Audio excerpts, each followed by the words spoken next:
कर्जमाफीच्या यादीत ज्यांचं नाव आलं त्या जीवन पाटील यांच्या घरी आपण आलेलो आहोत. त्यांचं नेमकं कर्ज किती होतं, त्यांना किती लाभ मिळाला, पूर्ण कुटुंब आपल्यासोबत आहे.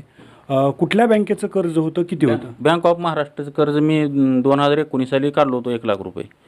मग त्याच्यानंतर व्याज भराभर केलं, तर पण आत्ता कालच्या माफीच्या यादीमध्ये आम्हाला फक्त 94,000 रुपये त्या माफीत आले. दाखवा किती, कुठला नंबर आहे, किती नाव आहे?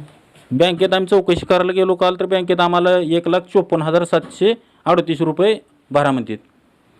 खरं तर सरकारनं 2 लाखांची कर्जमाफीची घोषणा केलेली आहे. यादीमध्ये बघितलं तर त्यांचं 94,000 कर्ज आलं आणि दुसरीकडे त्यांच्या पासबुकवर बँकमध्ये लिहून दिलेलं आहे 1,54,000 एवढी थकबाकी.